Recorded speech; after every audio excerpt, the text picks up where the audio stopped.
செங்கல்பட்டு மாவட்டம் மதுராந்தகத்தில் பிரதமர் மோடியின் முதல் பரப்புரை கூட்டத்திற்காக பல்வேறு கட்சிகளின் நிர்வாகிகளும் தொண்டர்களும் வந்த வண்ணம் உள்ளனர்.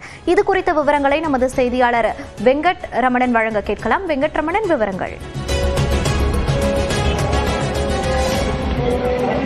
வணக்கம். செங்கல்பட்டு மாவட்டம் மதுராந்தகத்தில் தேசிய ஜனநாயக கூட்டணியுடைய முதல் தேர்தல் பிரச்சார பொதுக்கூட்டம் என்பது இன்னும் சற்று நேரத்தில் தொடங்க இருக்கக்கூடிய நிலையில இந்த இடத்தில் தற்பொழுது பல்வேறு மாவட்டங்களிலிருந்து பல கட்சிகளின் சேர்ந்த தொண்டர்கள் தற்பொழுது அதிக அளவு வர தொடங்கி இருக்கிறார்கள். குறிப்பாக இந்த பொதுக்கூட்டம் நடைபெறும் இடத்திலிருந்து அருகேயே பல்வேறு மாவட்டங்களிலிருந்து வந்த தொண்டர்கள் வாகனங்களை நிறுத்துவதற்காக இடங்கள் என்பது ஒதுக்கீடு செய்யப்பட்டுள்ளது.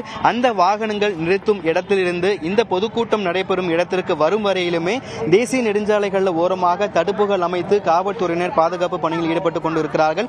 அந்த தடுப்புகள் வழியாக தான் தற்பொழுது பல்வேறு மாவட்டங்களிலிருந்து பல கட்சிகளுக்கு சேர்ந்த தொண்டர்கள் மக்கள் தற்பொழுது இந்த பொதுக்கூட்டத்திற்கு தற்பொழுது வருகை புரிந்து வருகிறார்கள். இந்த பொதுக்கூட்டத்துடைய நுழைவாயில்களில் மொத்தமாக 4 நுழைவாயில்கள் என்பது அமைக்கப்பட்டிருக்கிறது. முதல் நுழைவாயில பிரதமர் மோடி, அதே போல மத்திய அமைச்சர், அதிமுக பொதுச் செயலாளர் எடப்பாடி பழனிசாமி உள்ளிட்ட முக்கிய கட்சி தலைவர்கள் வருவதற்காக முதல் நுழைவாயிலும், இரண்டாவது நுழைவாயில சட்டமன்ற உறுப்பினர்கள், முன்னாள் நாடாளுமன்ற உறுப்பினர்கள் உள்ளிட்ட விஐபி வருவதற்காக இரண்டாம் நுழைவாயிலும், மூன்றாவது நுழைவாயில் பெண்களுக்கென தனியாக அமைக்கப்பட்டிருக்கிறது. இந்த பொதுக்கூட்டத்தில் பெண்கள் அமர்வதற்கு தனியாக கேலரி என்பது அமைக்கப்பட்டிருக்கூடிய நிலையில மூன்றாவது நுழைவாயில் பெண்களுக்கு என தனியாக அமைக்கப்பட்டிருக்கிறது. 4ஆம் நுழைவாயில பொதுமக்கள், ஆண்கள் உள்ளிட்ட பல கட்சி நிர்வாக தொண்டர்கள் உள்ளே வந்து அமரலாம். தற்பொழுது பொதுக்கூட்டம் உள்ளே நடைபெறக்கூடிய அந்த அரங்கத்தில் பல்வேறு மாவட்டங்களிலிருந்து வந்த தொண்டர்கள் தற்பொழுது இருக்கையில் அமர்ந்து வருகிறார்கள். இந்த பொதுக்கூட்டத்தில் தற்பொழுது இசை நிகழ்ச்சிகள் நடைபெற்று வரக்கூடிய நிலையில இன்னும் சற்று நேரத்தில் பிரதமர் மோடி வருகை புரிய இருப்பதன் காரணமாக தொண்டர்களுடைய வருகை என்பது தற்பொழுது மேலும் அதிகரித்துக் கொண்டே இருக்கிறது. பல கட்சிகளை சேர்ந்த தொண்டர்கள் தற்பொழுது இந்த பொதுக்கூட்டம் நடைபெறக்கூடிய இடத்திற்கு தற்பொழுது அதிக அளவு வருகை புரிந்து வருகிறார்கள். அவர்கள் வாகனங்களை நிறுத்துவதற்கு தனியாக இடங்கள் ஒதுக்கப்பட்டிருக்கக்கூடிய நிலையில அந்த வாகனங்கள் நிறுத்தும் இடத்திலிருந்து இந்த பொதுக்கூட்டம் நடைபெறக்கூடிய இடத்திற்கு தற்பொழுது அவர்கள் நடந்து வந்து கொண்டிருக்கிறார்கள். இந்த பொதுக்கூட்டம் நடைபெறும் இடத்திற்கு அருகே வரக்கூடிய தொண்டர்கள் வசதிக்காக குடிநீர், கழிப்பறை உள்ளிட்ட வசதிகள் ஏற்பாடு செய்யப்பட்டிருக்கிறது.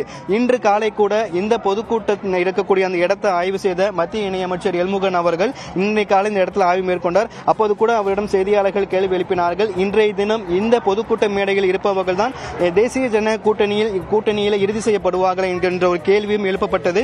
தேர்தலுக்கு இன்னும் நேரம் இருக்கிறது, தேர்தல் வர வர தெரியும் என்கின்ற ஒரு பதிலை அவர் குறிப்பிட்டிருந்தார். ஏன்னா தேமுதிகவும் ஓபிஎஸும் தங்களுடைய நிலைப்பாடு இந்த கூட்டத்திற்கு அழைப்பு விடுக்கவில்லை என்கின்ற ஒரு கூற்றை தெரிவித்திருந்தார்கள். அது தொடர்பாக கேள்வி எழுப்பப்பட்ட நிலையில் எல்முருகன் தற்பொழுது அதனை தெரிவித்திருக்கிறார். இந்த நிலையில் தான் தற்பொழுது இந்த பொதுக்கூட்டத்திற்கு பல்வேறு மாவட்டங்களிலிருந்து பல கட்சியை சேர்ந்த தொண்டர்கள் தற்பொழுது பொதுமக்கள் வருகை தொடர்ந்து வருகை புரிந்து கொண்டிருக்கிறார்கள்.